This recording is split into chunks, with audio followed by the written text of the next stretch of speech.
Bonjour à tous et à toutes. Aujourd'hui, je vais vous expliquer comment vous pouvez faire pour faire perdre jusqu'à 1 million d'euros à votre employeur. Comment? En enfreignant la loi. On le sait tous, il y a des règles qui s'appliquent et pourtant, on ne compte plus les entreprises qui décident de ne pas les respecter et d'aller parfois jusqu'à avoir une sanction. Ces entreprises, je les accompagne depuis 10 ans dans mon activité d'avocate et je les conseille dans leurs projets. Alors j'ai maintenant monté mon cabinet il y a quasiment 2 ans et ce que je constate au quotidien, c'est que les équipes opérationnelles, généralement, elles voient la loi uniquement comme une contrainte.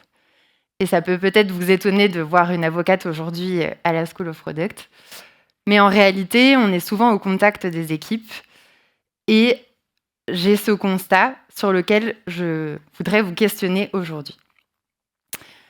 Parce que la loi, en effet, c'est une contrainte, mais c'est aussi un cadre qui pourrait être vu comme quelque chose de rassurant, de savoir dans quelle position et dans quelle direction on doit aller.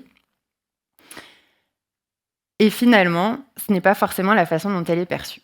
Donc si vous aussi, comme ces équipes que je rencontre, vous avez décidé de voir la loi uniquement comme une contrainte, je voudrais aujourd'hui vous partager mes 3 meilleurs conseils pour l'enfreindre une bonne fois pour toutes. Alors mon premier conseil, sur des interfaces, ça va être de cacher les boutons importants. Pour ça, je vais vous prendre un exemple d'une interface, celle-ci, qui est une interface donc réelle, qui a été étudiée et passée au peigne fin par les autorités. Donc la façon dont elle a été pensée, c'est une interface d'un jeu concours. Donc ce qu'on veut quand on organise un jeu concours, c'est collecter le plus de données possible sur les participants, parce que le business model même du jeu concours, c'est d'avoir des partenaires qui vont récupérer ces datas et ensuite pouvoir envoyer un maximum de prospection aux personnes qui ont participé. Donc la façon dont ce formulaire a été conçu, c'est déjà de demander un maximum de data. Donc le nom, le prénom, la date de naissance, l'adresse postale, l'email, le numéro de téléphone. Comme ça, on a la totale. Ce que les concepteurs de ce formulaire ont fait, c'est qu'ils se sont dit il fallait quand même prévoir les petites mentions légales en bas. Et ce qu'ils ont fait, c'est qu'ils se sont dit, on va faire un bloc 3 en 1 avec une seule case à cocher. Et on va prévoir dedans de faire 3 choses. Donc la première, c'était d'accepter le règlement du jeu, donc les conditions générales qui permettaient d'accepter ça. D'accepter la politique de confidentialité, donc pareil, c'est une obligation légale, ça concerne l'utilisation des données des personnes, on doit leur expliquer ce qu'on en fait. Et la troisième chose, c'était de dire, en participant à ce concours, vous autorisez tous nos partenaires à vous envoyer de la prospection commerciale. Sauf que ils savaient très bien qu'on n'a pas le droit d'imposer à des utilisateurs de participer à un concours à la condition de fournir les données. On doit pouvoir participer sans être démarché. Et donc, ils ont bien prévu en tout petit en bas, si vous regardez bien, qu'on peut participer au concours sans recevoir de prospection commerciale en cliquant ici sur le petit bouton tout en bas. Sauf que comme vous, personne n'a vu ce bouton.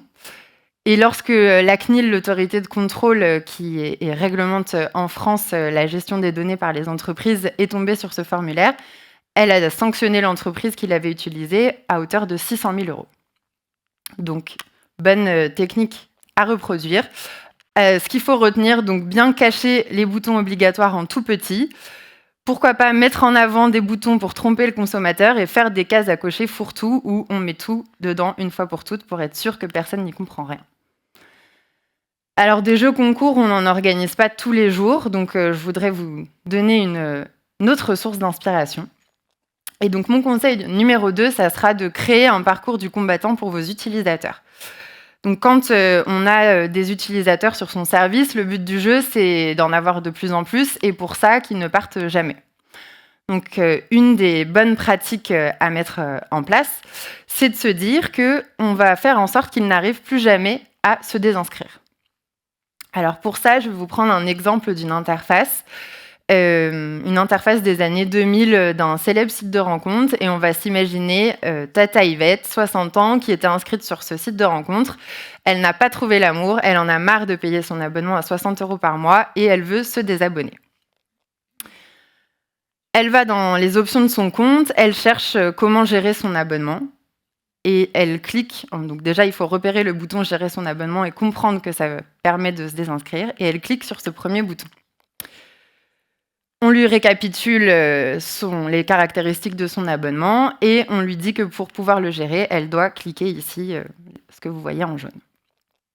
Elle clique. On lui demande par mesure de sécurité de ressaisir ses données, son mot de passe, pour être sûr que c'est bien elle qui est à l'origine de cette demande. Elle saisit les infos, elle continue. On lui demande de confirmer, de cliquer pour annuler son abonnement, en lui rappelant quand aura lieu son prochain prélèvement. Elle clique. On lui prévient qu'elle est sur le point d'annuler son abonnement, donc attention, elle peut encore revenir en arrière en cliquant sur annuler, mais elle décide de continuer. On lui dit qu'on cherche à améliorer notre service, donc on va lui demander quelques questions pour comprendre les raisons de son départ et de son choix. Elle continue, elle répond en donnant les fonctionnalités qu'elle a le plus aimées, le plus utilisées. Puis on lui demande à comprendre pourquoi est-ce qu'elle veut annuler son abonnement, et donc elle continue à répondre et à cliquer sur « Continuer ».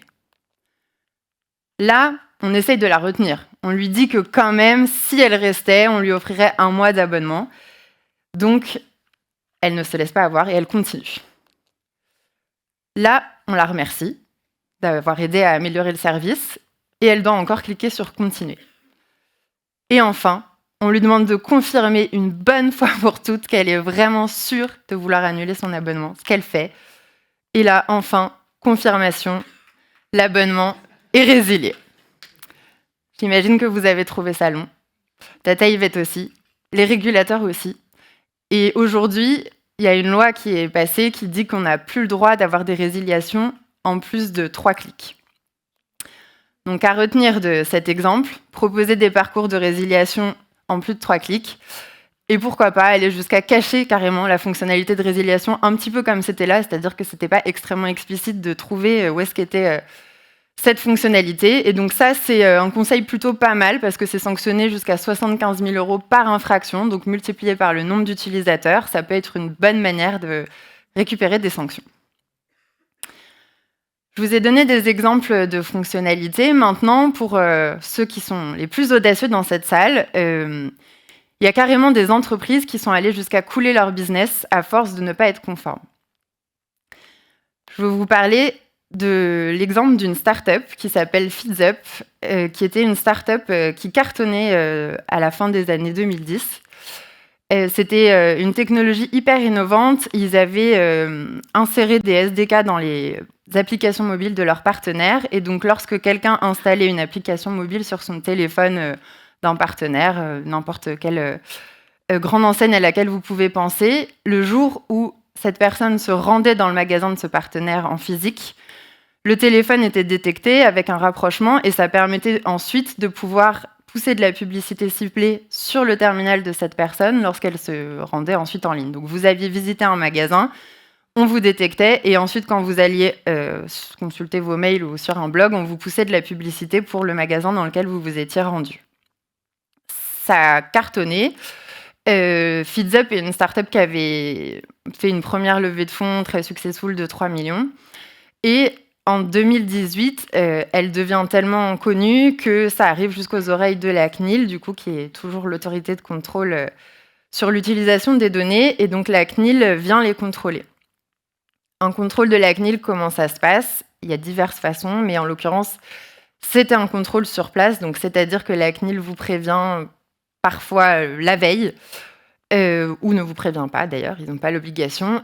Ils viennent contrôler ce que vous faites et donc quand ils arrivent dans une entreprise, ils sont une équipe de plusieurs, des juristes mais aussi des experts qui sont capables d'aller ouvrir une base de données, vous demander d'ouvrir les ordinateurs et de leur montrer ce qui se passe.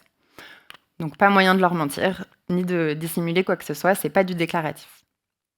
La CNIL vient voir ce qu'ils font et considère que le consentement et la façon dont les obligations d'information sont fournies aux utilisateurs ne sont pas totalement transparentes et ne permettent pas de bien comprendre que lorsque vous installez une application au hasard de n'importe quel éditeur d'une application, vous allez ensuite consentir à être traqué dans vos déplacements physiques et ensuite ciblé sur le web. Donc la CNIL leur demande de retravailler et pour ça, elle les met en demeure de repenser leur parcours.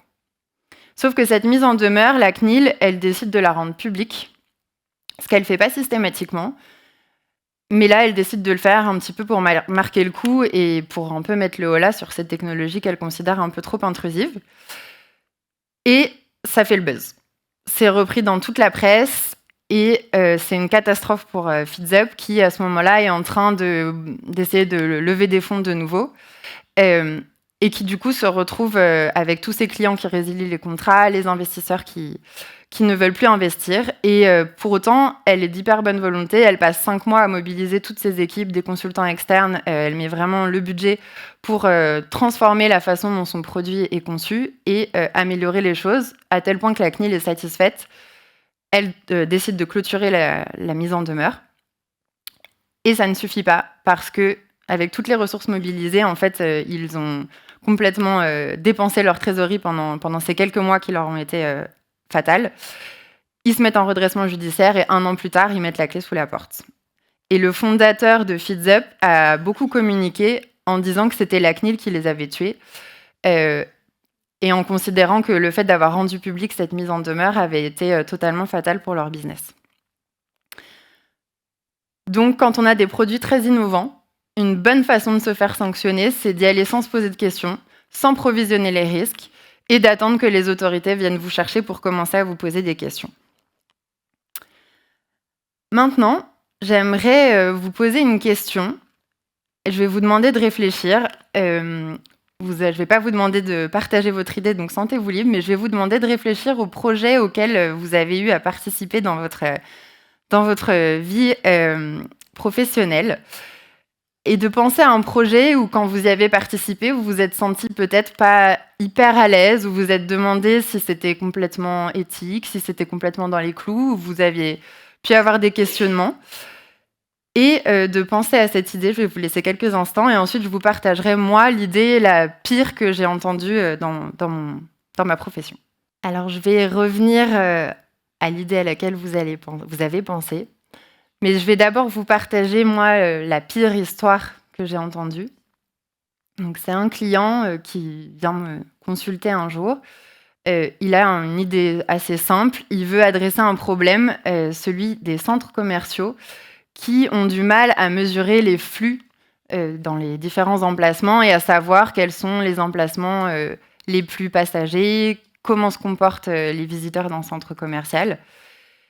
Et donc, ils pensent à un système en se disant, bon, la plupart des gens qui vont dans les centres commerciaux viennent en voiture, et il se trouve que dans les parkings des centres commerciaux, il y a des caméras qui permettent de lire les plaques d'immatriculation. Donc, si on se disait que les visiteurs du centre, on lit leurs plaques d'immatriculation au moment où ils arrivent, et on leur demande, une fois qu'ils arrivent dans le centre commercial, de saisir leur numéro de plaque d'immatriculation via le réseau Wi-Fi pour avoir 2 heures de parking gratuit, ça permettrait de recouper sur le terminal mobile, de savoir qu'il appartient à telle voiture et de pouvoir traquer hyper précisément ce que font les visiteurs du centre commercial avec les différentes balises Wi-Fi réparties dans le centre commercial à différents endroits et de pouvoir mesurer très clairement quelqu'un qui vient avec sa voiture, combien de temps il reste dans le centre commercial, est-ce que ça arrive que des gens viennent utiliser le parking du centre commercial sans se rendre dans les magasins, quels sont les magasins les plus passagers. Et il se posait même la question d'aller encore plus loin et de proposer de recouper ces informations-là avec les cartes de fidélité des magasins du centre commercial. Alors dans ces moments-là, quand on est avocat, on écoute et on dit qu'il va falloir faire 2-3 ajustements sur le projet. Maintenant, je voudrais que, en levant la main, ceux qui ont pensé à une idée qui leur semble pire que celle que je viens de décrire lèvent la main. Personne, si. 2 personnes. Ceux pour qui l'idée, le projet auquel vous avez participé était moins pire que l'histoire que je viens de vous raconter, levez la main. Ok, donc la majorité. Ceux qui ne savaient pas, on peut en discuter après. En tout cas, ce qui m'intéresse dans vos réponses, c'est qu'en fait, vous êtes capable d'apprécier et de tracer une ligne entre ce qui vous semble pire ou moins pire. Et qu'est-ce que ça veut dire, en fait, de tracer cette ligne, sur quoi vous vous êtes reposé pour le faire? probablement sur vos valeurs morales, sur votre éthique, sur des valeurs de non-discrimination. Et en fait, c'est exactement ce que vient faire la loi. C'est-à-dire que la loi, elle vient tracer une ligne, elle vient dire ce qui est OK, ce qui n'est pas OK. Et elle essaye d'harmoniser tout ça de la manière la plus homogène possible pour que justement ça ne dépende pas de la subjectivité de chacun, mais que ça soit la même règle qui soit applicable pour tout le monde à tout moment. Et vous qui êtes là aujourd'hui, vous êtes souvent en première ligne dès qu'un produit sort sur le marché et finalement vous avez presque l'avant-première de ce qui va se passer, là où la loi, elle est souvent à la traîne et toujours en train d'essayer de rattraper ce qui se fait réellement sur le marché. Pour ça, je veux vous donner 2 exemples de lois récentes qui justement traduisent ce fait que l'innovation va souvent plus vite que la loi et qu'elle est toujours en train d'essayer de rattraper. Le premier exemple, c'est une loi dont vous avez peut-être entendu parler sur les influenceurs, qui a été adoptée l'année dernière en juin 2023 et qui est sortie à la suite d'un grand scandale qui a fait la une dans beaucoup de presse, qui a été lancée par Booba. Car oui, la loi vient vraiment de n'importe où et des sujets de sociétaux. Et donc, Booba a vraiment alerté le gouvernement en disant qu'il y avait des pratiques qui se faisaient des influenceurs qui étaient pas éthiques. Et à tel point que le gouvernement s'est lancé sur ce sujet jusqu'à adopter une loi. Cette loi, elle a 3 mesures phares que je vais vous expliquer après, mais la façon dont ça a fonctionné pour qu'elle prenne rapidement, c'est que la DGCCRF, donc, qui est l'autorité de protection sur toute la partie consommation cette fois, s'est mise à publier plein d'annonces comme celle-ci pour montrer qu'elle sanctionnait à tour de bras les influenceurs qui ne respectaient pas cette loi pour que hyper rapidement le marché s'aligne. Et ça a plutôt porté ses fruits parce que le bilan de la première année de cette loi est assez positif sur le fait que ça a été bien appliqué et que le marché commence à bien se transformer. Et donc les 3 mesures qui principalement ont été prises, c'est ces 3-là. Donc c'est de se dire qu'on doit être transparent vis-à-vis des consommateurs et que chaque fois qu'une marque publie un contenu au travers d'un influenceur, il faut que sur la publication, on comprenne qu'il s'agit d'une publicité et donc d'avoir des mots tels que publicité ou collaboration commerciale. La deuxième chose, c'est que désormais, il faut avoir un contrat conclu entre toutes ces personnes parce que jusqu'ici, c'était pas vraiment un métier reconnu d'être influenceur et donc du coup, les choses se faisaient un peu de manière obscure. Donc maintenant, on veut des contrats, ça permet de contrôler les choses. Et donc, comme je disais, il y a une forte mobilisation pour contrôler les choses et il y a 15 agents qui sont mobilisés exprès pour ça et qui sanctionnent à hauteur de... Ils peuvent aller jusqu'à 300 000 € par infraction. Donc ça a mis le marché un peu d'aplomb sur tous ces éléments-là. La deuxième réglementation, c'est l'IA. Je pense que vous en avez tous beaucoup entendu parler. C'est sur toutes les lèvres depuis ces 2 dernières années au moins. La réglementation sur l'IA, elle vient de l'Union européenne et donc on a beaucoup opposé les visions entre l'Europe qui voulait tout de suite réglementer, les États-Unis qui, eux, considèrent que le marché va se réguler de lui-même. Et donc les 2 aspects, les 2 visions ont été beaucoup critiquées en se disant que nous, en Europe, on allait mettre fin à l'innovation, qu'on allait empêcher tous les projets de tourner, alors que tous les acteurs américains allaient tous nous doubler et nous dépasser. Pourtant, la réglementation, elle est quand même pensée de manière relativement souple et c'est la façon dont se font beaucoup les réglementations désormais qui concernent des innovations et de la technologie. Et cette réglementation, elle s'applique donc aussi bien à ceux qu'on appelle les déployeurs, donc qui sont ceux qui utilisent leur propre SIA et qui les intègrent à leurs propres produits, que les fournisseurs qui sont ceux qui développent réellement un système d'IA. Donc ça veut dire que tous ceux qui intègrent des technos d'IA d'autres acteurs dans leurs propres produits sont concernés par cette réglementation. Ça, c'est important de l'avoir en tête parce que je pense qu'il y a eu peut-être des confusions là-dessus en termes de compréhension du cadre à qui ça s'applique. Et donc la loi européenne, donc qui est un règlement, elle est venue définir des niveaux de risque en fonction des types d'IA qu'on peut avoir. Elle est venue dire qu'il y en a qui sont totalement interdites. C'est celles qui vont toucher à des valeurs du coup qu'on a considérées comme non éthiques, en tout cas dans l'Union européenne. Donc ça va être des systèmes d'IA qui vont permettre de détecter vos émotions lors d'un entretien d'embauche, des systèmes d'IA qui vont permettre de faire de la notation sociale des citoyens, toutes ces choses-là, on a dit qu'en Europe, on n'en voulait pas et que ça deviendrait interdit à partir du 2 février 2025. Ensuite, il y a 3 classifications des risques.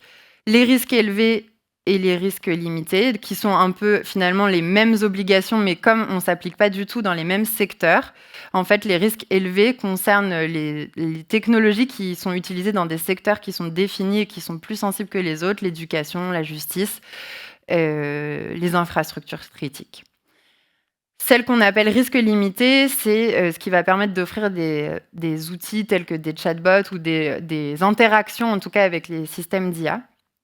Et les risques faibles, c'est tous les autres. Ça va être par exemple des outils qui permettent de faire de la synthèse de texte, des résumés, des choses très simples. Le législateur, il a prévu du coup des obligations qui sont crescendo en fonction des niveaux de risque pour justement laisser cette balance entre la contrainte et l'innovation, en se disant que les systèmes les plus risqués, forcément, on leur applique le plus de réglementation et les moins risqués, on les laisse les plus libres pour qu'ils puissent développer ces technologies. Il y a des entrées en application qui sont échelonnées. Je vous ai mis les dates sur le slide. Et donc, ça va être progressif. Les premières entrées en vigueur sont 6 mois, dans 6 mois après l'entrée en vigueur du règlement, jusqu'à 36 mois après.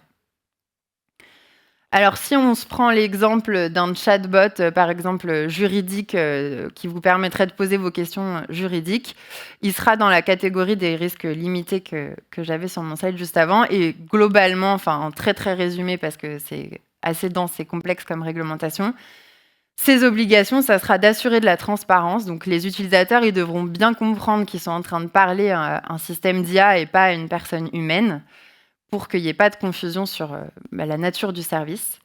Il devrait y avoir des systèmes de surveillance, à la fois sur la partie droit d'auteur, donc pour ne pas avoir utilisé des contenus pour entraîner ces bases de données qui soient non conformes en termes d'utilisation et qui violent des droits d'auteur, mais aussi pour s'assurer que l'IA, elle ne se met pas à faire n'importe quoi et à délivrer des réponses qui soient complètement biaisées à force d'être entraînées sur des données pas à jour. Voilà. Donc, il y aura vraiment cette obligation qui s'applique.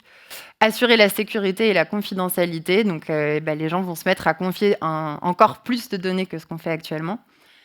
Et donc, les fournisseurs de ces services auront l'obligation de vérifier que ces données sont bien sécurisées et qu'elles sont confidentielles. Et enfin, il y aura tout un système de documentation qui permettra de vérifier en interne que les obligations ont bien été respectées et il faudra le mettre par écrit à la fois pour ses co-contractants, mais aussi pour le régulateur s'il décide de contrôler. Les sanctions qui ont été prévues sont assez élevées et c'est un petit peu la tendance qu'on voit ces dernières années d'augmenter le volume des sanctions parce que visiblement, c'est ce qui fait bouger le plus les entreprises. Donc les sanctions qui sont prévues, elles vont jusqu'à 7,5 millions d'euros ou 35 millions d'euros pour les infractions les plus graves et elles peuvent aller jusqu'à 7% du chiffre d'affaires annuel global de tout un groupe. Donc c'est des volumes qui sont très élevés et c'est aussi une des raisons pour laquelle vous entendez beaucoup parler de cette réglementation. Alors pour conclure cette conférence, on peut se poser la question de est-ce que la loi va parfois trop loin ? C'est sûrement le cas et dans certaines conditions. Et la meilleure façon de le mesurer, c'est sûrement quand plus personne ne la respecte, cette loi. Par exemple, en tant que piéton, on n'a pas le droit de traverser lorsque le feu est rouge. Je pense que dans cette salle, personne ne pourrait lever la main en disant que ça ne lui est jamais arrivé dans sa vie de ne pas traverser au feu rouge. Mais pour autant, s'il n'y avait pas du tout de loi et qu'on se disait qu'on laissait les choses se faire, probablement, et en tout cas c'est ma conviction, les entreprises suivraient probablement beaucoup plus leurs intérêts économiques et n'iraient pas forcément dans le sens de ce qui peut être le plus éthique et le plus moral.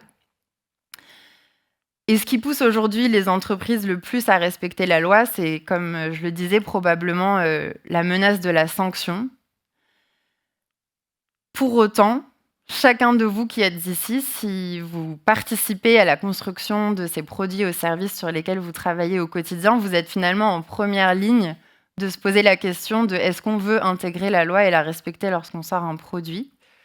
Et finalement, la meilleure façon de se dire qu'on souhaite la respecter, cette loi, je pense que c'est d'en comprendre les valeurs et ce qu'elle cherche à véhiculer plutôt que de uniquement la voir comme une contrainte et comme un risque de sanction, et finalement de se dire qu'en intégrant la loi à son produit, à son service, on est aussi en train de protéger les utilisateurs contre les dérives que du coup ça pourrait conduire dans le cas où il n'y aurait pas cette loi. Et ce cadre qu'on essaye d'apporter, il interroge aussi sur les conceptions sociétales, parce que comme je le disais, selon les continents, il y a des conceptions et des façons d'aborder la loi très différentes. Les États-Unis qui sont dans une façon de penser très libéraliste, en se disant que le marché se régule de lui-même. À côté de ça, on a la Chine qui, elle, pousse l'usage des technologies très très loin et d'une manière très avancée et encadrée, mais en autorisant beaucoup de choses. Là où en Europe, on essaye d'être peut-être un petit peu entre les deux. Et je trouve que c'est important de se questionner sur qu'est-ce que nous, en tant que chacun individu, on souhaite en tant que société et quelles sont les valeurs qu'on veut véhiculer au travers des services et des produits qu'on met sur le marché. Alors, c'est à méditer, mais s'il y a une seule ressource que j'aimerais vous donner qui pourrait, je pense, vous servir dans votre quotidien et à retenir de mon intervention, c'est ce site de la CNIL, qui est un site sur lequel elle fait des expérimentations avec un laboratoire qu'elle a créé et qui a pour objectif de co-construire des parcours utilisateurs qui sont respectueux de la vie privée et qui essayent de vraiment penser l'expérience design tout en respectant la loi et en le pensant de manière extrêmement didactique. Et je pense que ça vaut le coup que vous alliez regarder les interfaces qui sont présentées sur les cas d'usage sur ce site. Ce qui est sûr, c'est qu'il y a 3 voies.